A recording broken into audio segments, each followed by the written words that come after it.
The fog wrapped around London like a hungry ghost that November night in 1823. It was not ordinary fog. It moved with purpose, swallowing street lamps and faces, carrying the smell of coal smoke and the cold bite of the Thames River. In Covent Garden, where wealthy men hid their secrets behind polite smiles, the fog was a blessing for those who wanted to stay invisible. A black carriage rolled through the darkness without any family crest or marking. The horses were beautiful and strong, their hooves striking the cobblestones like drums beating in the night. People stepped aside quickly when they heard it coming, pressing themselves into doorways and shadows. They knew better than to stand in the way of power. Inside the carriage sat Adrian Cliveden, Duke of Harriet. He was 34 years old and looked like a man carved from stone and duty. His coat was perfectly tailored, his gloves white against the silver head of his walking cane.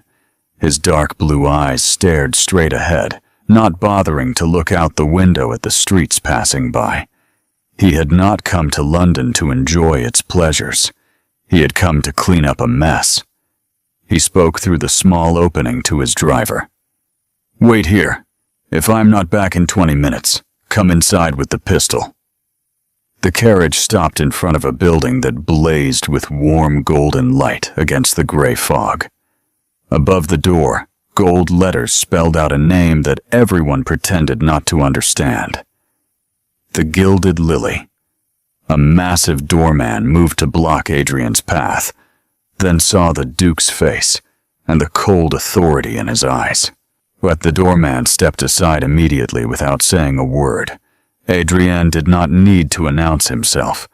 His rank and power spoke louder than any introduction ever could. Inside, the heat hit him like a slap. Heavy perfume mixed with wine and candle wax filled the air. Crystal chandeliers threw soft gold light over men in expensive coats and women in silk gowns who smiled like they were selling promises. Laughter rose too loud, as if it could cover up the shame underneath.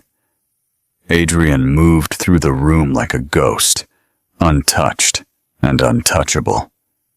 He ignored the eyes that followed him.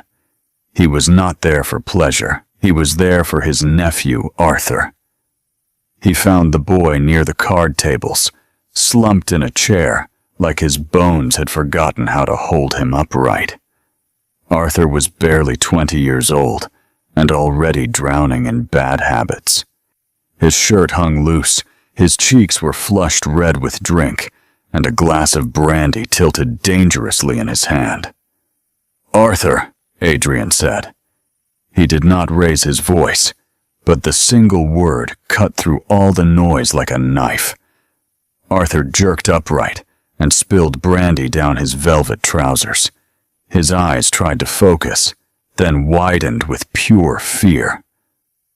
"Uncle, I did not expect you here." "Clearly," Adrian replied.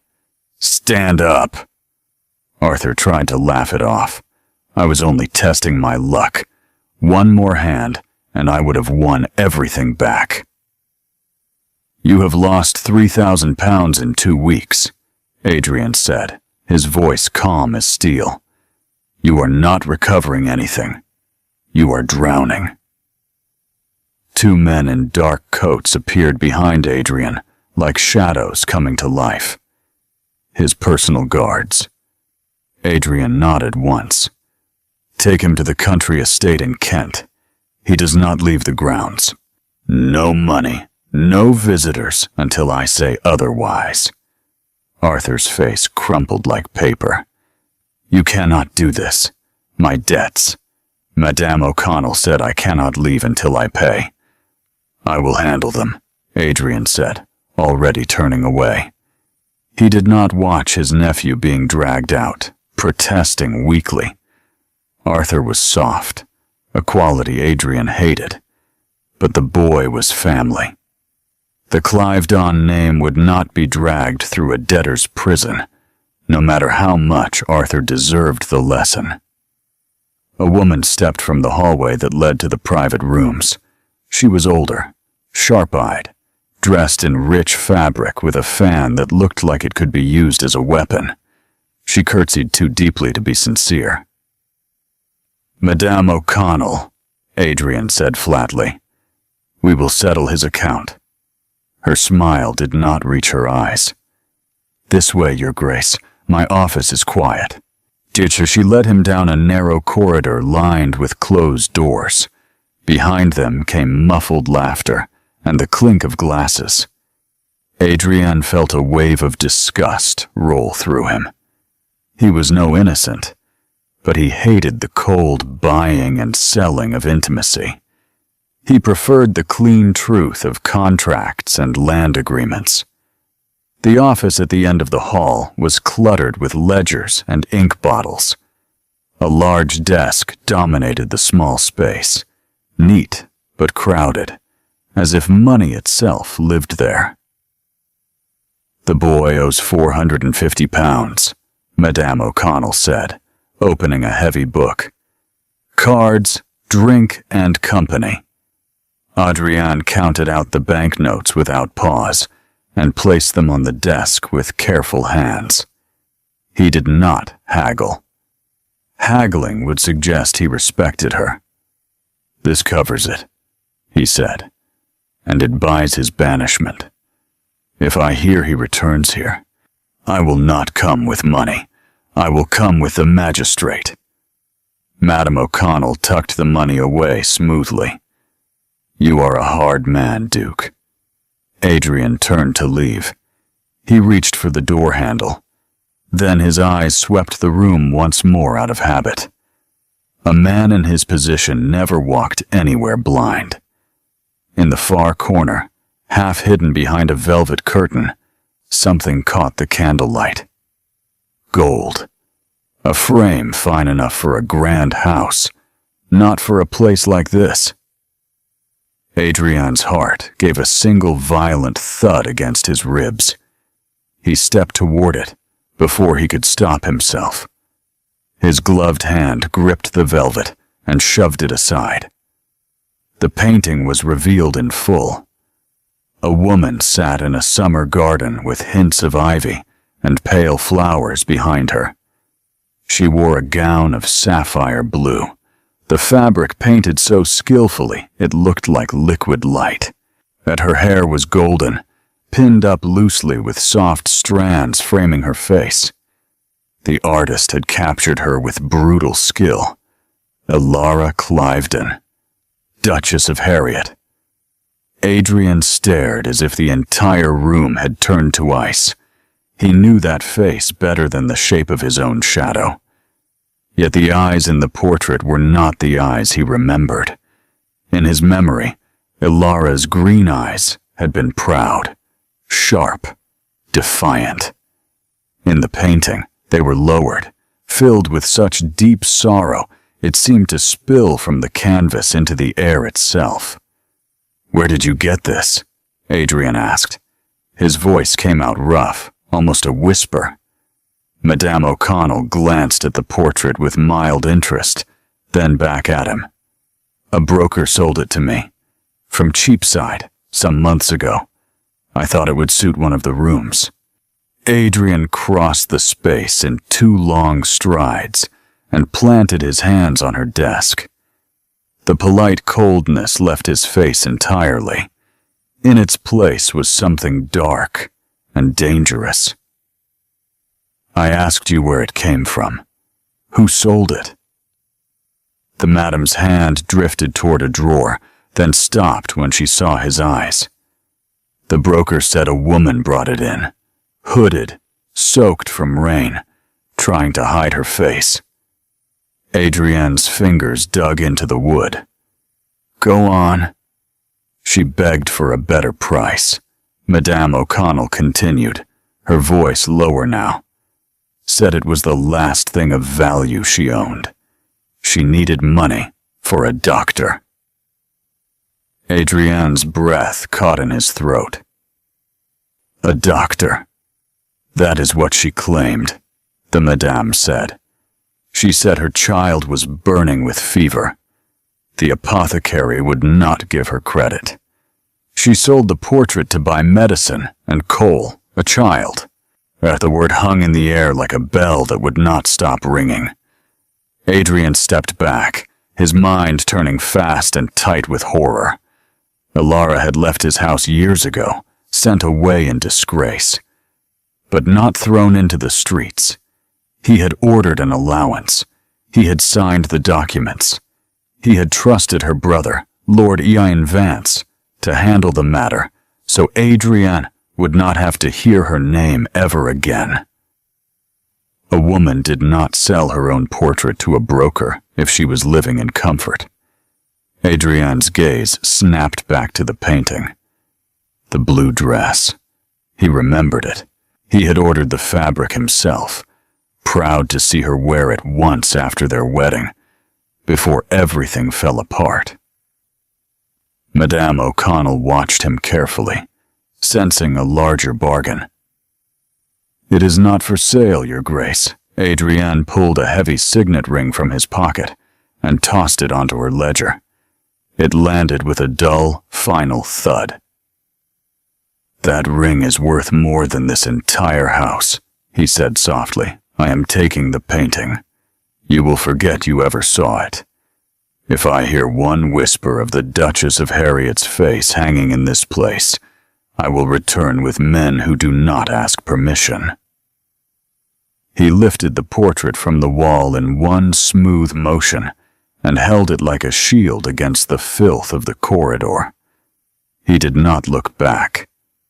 Outside, the rain had begun in earnest, cold and biting.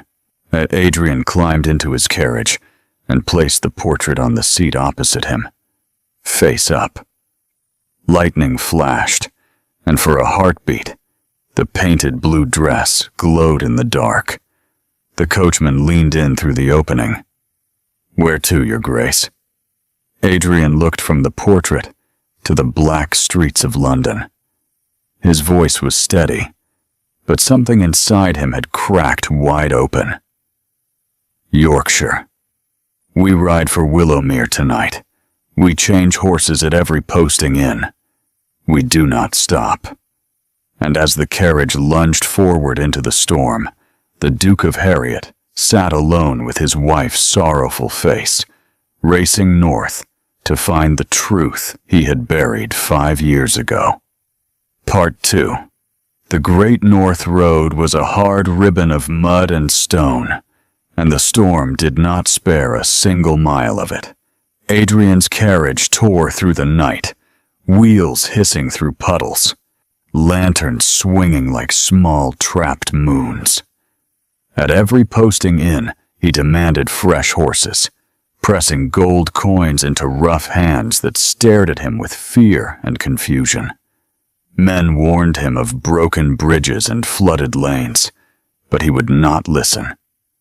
He sat in the cold carriage with the portrait opposite him, the painted Alara watching him with that same quiet sorrow.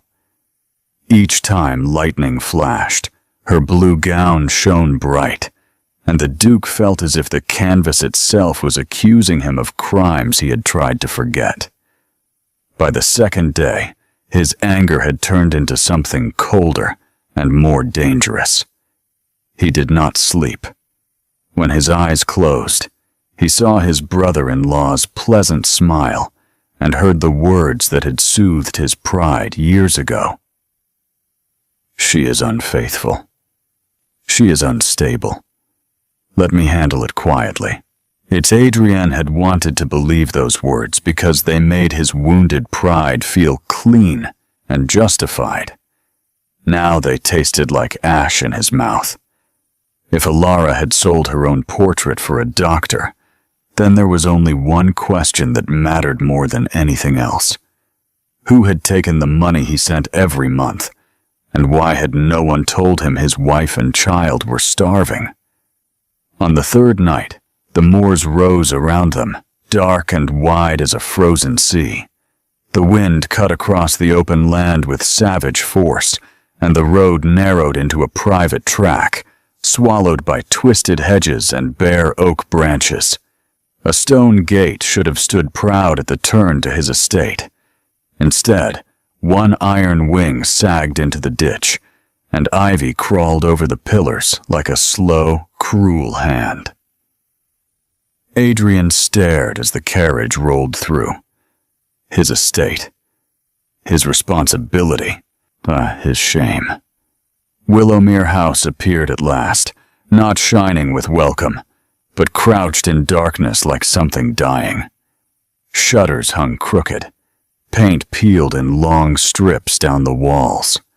The stone drive had vanished under weeds, and the garden that should have been trimmed and tamed had become a wild thicket. No light warmed the windows. No servant ran out to meet the Duke's return. Only a thin curl of smoke rose from a back chimney, weak and uncertain, as if the house itself could barely breathe. Adrian stepped down into mud and rain, and did not wait for his coachman. He went straight to the front door and tried the handle. Locked. He struck the wood with his fist and called her name, not gently, not kindly, but with the hard authority that had once ruled their marriage. There was no answer. That the silence was so heavy it made his throat tighten. He left the front steps and walked around the side of the house, pushing through wet branches that slapped his coat and soaked his sleeves. The servant's door at the back was not properly barred. It hung slightly open, as if even the lock had been sold for coins. Inside, the air was damp and stale.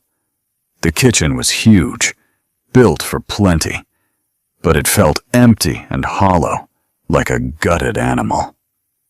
The great range was cold. A small fire struggled in a side hearth, fed by twigs and broken bits of wood that might once have been furniture. In the gloom came a harsh sound, steady and desperate. A brush scrubbing stone, as if someone could scrub misery away with enough effort. Adrienne moved forward slowly. In the middle of the floor, a woman knelt by a bucket. Her shoulders worked with fierce determination. Her dress was plain wool, stained and faded. A rough kerchief hid her hair. She did not look up at first. "I told you, Mr. Higgins," she said, her voice rough but shaped by high breeding. "I will have the coin by Friday." Adrian's heart lurched violently in his chest. That voice was a ghost from his past, dragged into the present by cruelty. "Elara," he said. The scrubbing stopped. The woman went completely still. Slowly, painfully, she turned around. Adrienne had imagined her pale. He had imagined her angry. He had not imagined her ruined. Her face was thin, cheekbones sharp enough to cut glass, lips cracked from cold. Dark shadows lay beneath her eyes like bruises that would not heal. Her hands were red and swollen, knuckles raw, nails broken down to nothing. These were not the hands of a duchess.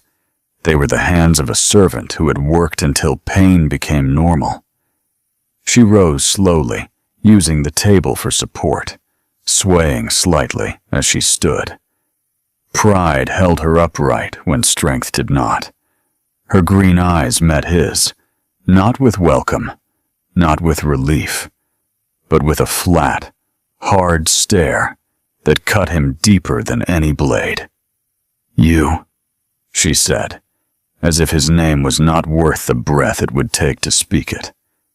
Adrienne stepped closer, the words rushing out with desperate need to make sense of what he saw. "What is this? Where are the servants? Where are the repairs? I send you £500 every month." Elara let out a short sound, almost a laugh, but it held no joy whatsoever. £500. How generous you are in your imagination." Adrienne's voice sharpened with frustration. "Do not play games with me. I have receipts. I have letters. Your brother confirms FHR's every payment." At once, Alara cut in, and the name of her brother came out like poison from her lips. "My brother confirms. My brother who told you lies and watched you swallow them whole because you wanted a reason to hate me." She crossed to a small cupboard, opened it roughly, and pulled out a rough-stitched book. She threw it on the table between them. "Read it." Adrienne opened it with hands that shook slightly. The pages were covered in her neat handwriting. Line after line of thin survival. Coal, flour, candle stubs. Doctor for Mrs. Gable. Sold silver candlesticks. Sold books. Sold jewelry. And again, month after month, a single word in the income column written like a hammer blow. 0. He turned pages faster, his breath growing short and tight, but he reached an entry that stopped his fingers cold. Sold the sapphire portrait. His eyes lifted sharply. Alara watched him with a fierce calm, as if she had waited years for this exact moment. "I have not seen 1 penny from you, not 1 farthing. I wrote to you until my fingers bled. I begged for help, not for me, but for the only innocent soul in this house." Adrienne swallowed hard against the tightness in his throat. "Why did you not come to London yourself?" "With what money?" Alara snapped back. "With what strength? And to whom would I speak? You hid behind my brother, because you could not bear to hear my name spoken in your presence." Adrienne stood with the ledger open like a wound in his hands. His mind reached for the only villain it could name without tearing itself apart. "Ian," he whispered. Alara's gaze flicked upward suddenly toward the ceiling, as if drawn by a sound only she could hear. Then it came again, faint but unmistakable. A cough from above, small and weak, followed by a soft whimper. Adrienne froze completely. The air left his lungs. Alara moved at once, stepping between him and the door to the stairs. Her thin arms spread wide, her face set in equal parts terror and fury. "No," she said, her voice shaking. "You will not go up there." Adrienne stared at her, then at the ceiling as the cough came again, thinner this time, like a candle flame struggling in wind. At the portrait from the brothel, the doctor, the coal, the child, all of it locked into place with sickening clarity. "Who is up there?"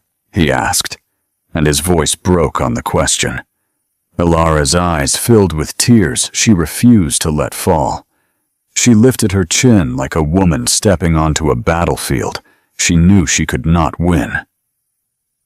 "If you take 1 step toward those stairs," she whispered fiercely, "I will scream until the whole moor hears me." Adrienne took a slow step forward anyway, not with anger now, but with dread so deep it tasted like iron in his mouth. And above them, the cough turned into a wheeze, and a small voice called out, frightened and faint. "Mama!" The word floated down the stairwell like a thread of smoke, thin and trembling.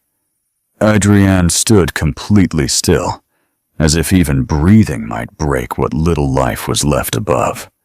Alara pressed herself against the door, her arms spread wide, her eyes wild with fear and fierce protection.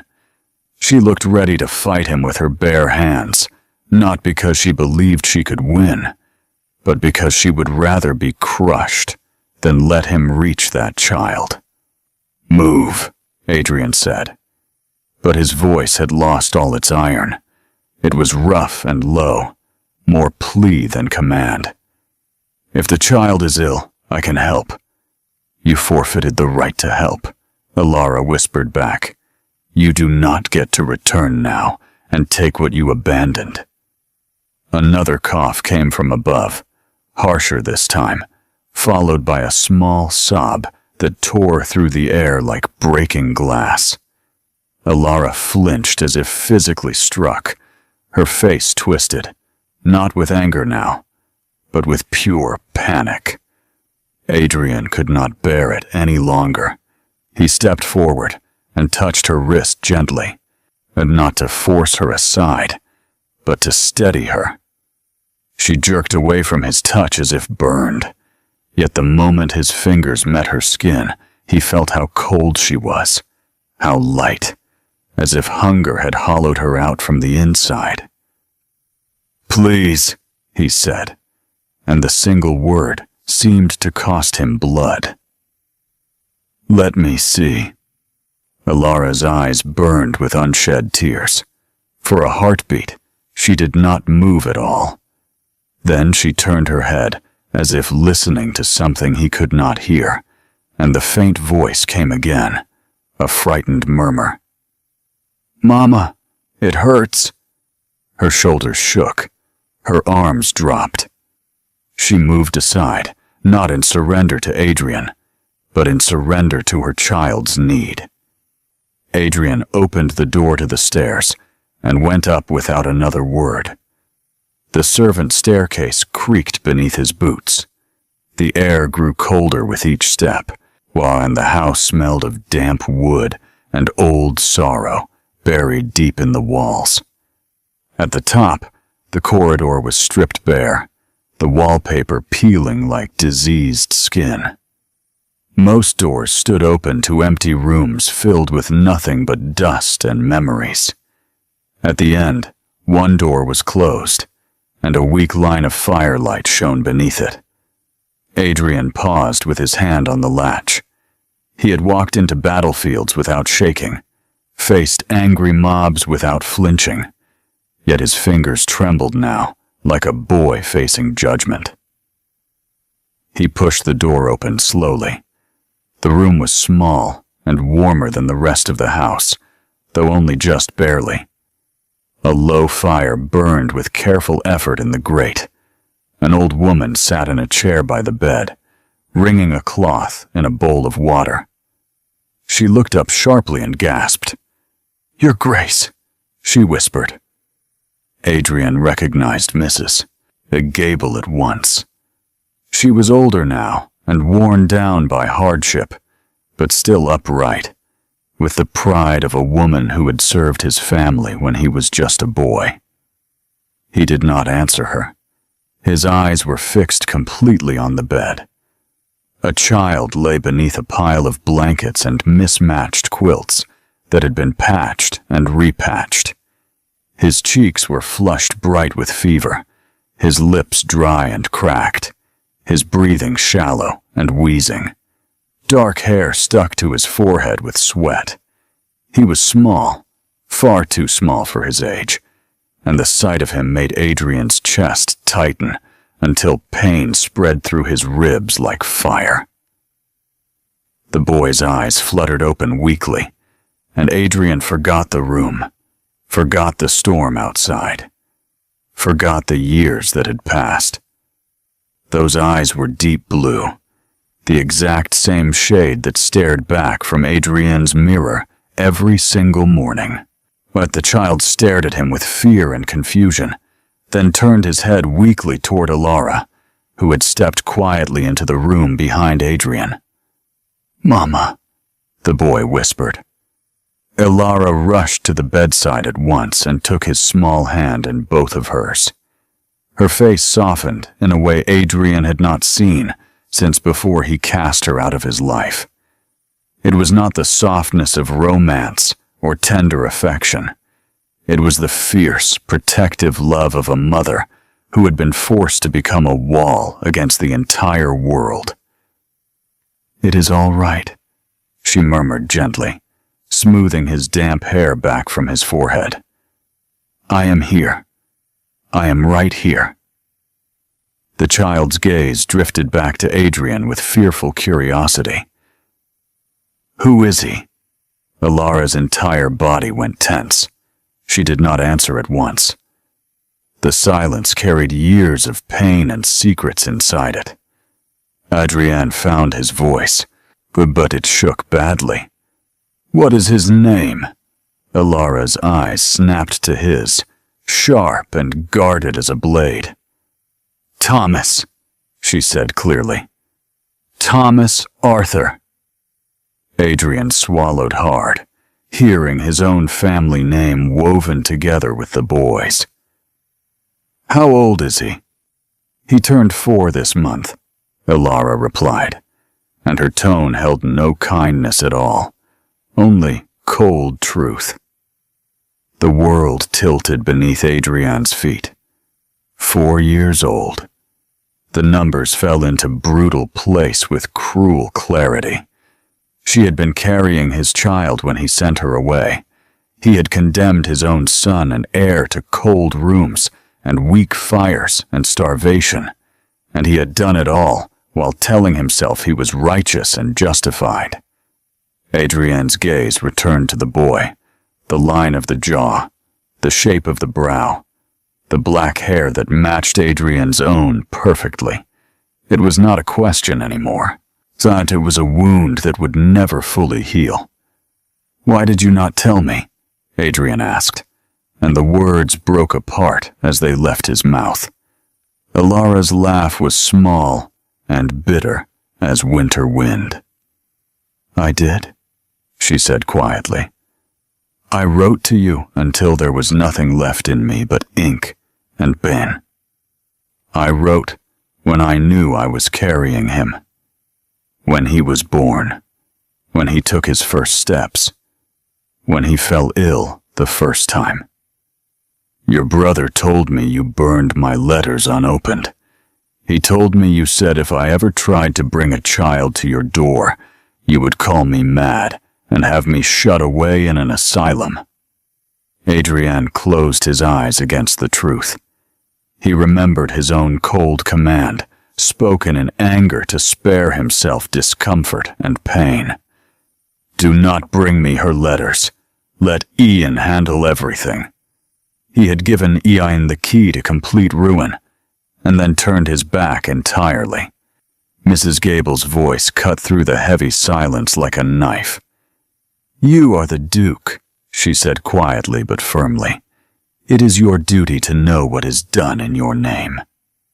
Adrian opened his eyes and looked directly at Alara. "I did not know," he whispered. "You did not ask," Alara answered, and her voice was soft now, which somehow hurt far more than shouting ever could. "And ignorance is a comfort only powerful men can afford." Part 3. Thomas coughed again, his small body trembling beneath the blankets. Adrian moved without thinking. He shrugged off his heavy greatcoat, warm and expensive, and spread it over the quilts like a shield against the cold. Alara's eyes flickered to the coat. She did not thank him. She did not soften. But she did not push it away either. "I will fetch a physician," Adrian said, already turning toward the door. "Now. Tonight." "The village doctor refused yesterday," Alara said, her voice tight with old humiliation. "I still owed him for the last visit." Adrian looked back at her, and for the first time in years, Alara saw something like real fear in his eyes. Not fear for himself, but fear of losing what he had never been allowed to hold. "He will come," Adrian said firmly. "If he refuses, I will drag him here by his collar myself." What, he left the room like a man running from fire. He rode to the village through the storm, waking doors with his fist, forcing coal merchants to load carts in the rain, demanding the apothecary open his shop. When Dr. Thorne appeared at his door, sleepy and angry, Adrian's cold stare froze the man in place. The doctor came because a duke does not beg often, and when he does, it sounds like a command from heaven itself. Within hours, the house began to transform. Coal burned hot in every fireplace. Fires roared in cold rooms that had been dead for years. Hot broth filled the kitchen with a scent so rich that Alara's knees went weak. Fresh blankets were piled on Thomas's bed, and Dr. Thorne pressed cool cloths to the boy's forehead, speaking calm words that felt like mercy after years of silence. When the doctor finally stepped back, and his face grave but relieved, Adrian held his breath and waited. "The fever is breaking," Dr. Thorne said quietly. "He must rest, stay warm, and eat small meals often. He will live." Alara made a sound that was half sob, half prayer. She bent over her son and pressed her forehead to his small hand, her shoulders shaking with relief she had not dared to feel in so long. That night, Adrian did not sleep. He sat in a hard wooden chair by Thomas's bed, listening to the child's breathing grow stronger and steadier. He watched Alara move between the fire and the water bowl, her movements still careful, but less frantic now. She did not speak to him unless she had to. Her silence was a wall, and he did not blame her for building it. He sat behind that wall willingly, because it was his penance to bear. At dawn, Adrian left again. He rode to the village solicitor and demanded every ledger and record. He found the lies written neatly in ink, the allowance marked as sent, the repairs marked as completed, the house marked as maintained. He found forged receipts with Alara's name written in handwriting that was close but wrong. And he found the account holder named plainly beneath all the numbers: Lord Ian Vance. Adrian returned to Willowmere with proof burning in his coat pocket and cold rage in his blood. When he showed the ledgers to Alara, she did not look surprised. She looked tired, as if she had carried this truth alone for years, and was only glad the weight was finally seen by someone else. "I will take you both to London," Adrian said carefully. "You and Thomas will come under my roof and my protection. He will have the best physicians. You will have warmth and safety. You will want for nothing." Alara's eyes narrowed with suspicion. "So you can hide us away? So you can lock us up quietly and pretend this never happened?" Adrian's voice turned firm, but not cruel. "No. So I can protect you both properly, and so I can destroy the man who did this to my family." Alara stared at him for a long moment. Her pride fought against her desperate need. Then Thomas stirred in his sleep and reached for her hand even while dreaming, and she made her choice. "For him," she said quietly, "not for you." "That is enough," Adrian replied honestly, and he meant every word. They left the broken house behind 3 days later. In the carriage, Thomas slept peacefully, wrapped in Adrian's greatcoat, his small fingers curled against Alara's sleeve. Alara watched the moors fade into the distance with a face like carved stone, but her hand never left her child, not even for a breath. When London received them, the city did not know what it was witnessing. The Duke of Harriet arrived like a storm with purpose, his pale wife beside him, his secret son carried carefully in his arms. Servants who had once taken orders from Lord Ian Vance were dismissed immediately. Fires were lit in every room of the grand townhouse. A nursery was prepared, as if for a prince, because that is exactly what Thomas was. Then Adrian set his trap, with cold precision. He summoned Ian to his study and watched the man walk in with his usual smiling face and greedy confidence. Ian spoke smoothly of Alara's supposed madness, as if she were merely a troublesome story, not a real person. Yet he offered to continue managing the allowance as usual, as if he had not been feeding on it like a parasite for years. Adrian did not shout. He did not strike. He simply slid the forged receipts and ledgers across the polished desk and watched all the color drain from Ian's lying face. "You cannot prove anything," Ian hissed desperately, backing toward the door. "I do not need your confession," Adrian replied calmly. "I only need the magistrate to see the evidence." Ian was arrested that very afternoon. The charges were theft, fraud, and embezzlement from a peer of the realm. London society gasped and whispered, but Adrian did not care about their opinions anymore. In the weeks that followed, something unexpected began to grow in the grand house. Thomas recovered fully, saw his laughter echoing through hallways that had been silent for too long. He followed Adrian everywhere like a small shadow, asking endless questions about horses and swords and dukes. And Adrian, who had never imagined himself a father, found that he did not mind at all. Alara remained cautious, her walls still high and strong. But slowly, carefully, Adrian began to earn back what he had destroyed. He asked her permission before entering rooms. He listened when she spoke. He apologized without excuses or justifications. He showed her the receipts proving every stolen payment, and he put the recovered money entirely in her name alone. One spring morning, Adrian found Alara in the garden, watching Thomas chase butterflies through the flowers. He stood beside her quietly, not touching, just present. "He looks happy," Adrian said softly. "He is safe," Alara replied. "That is all I ever wanted."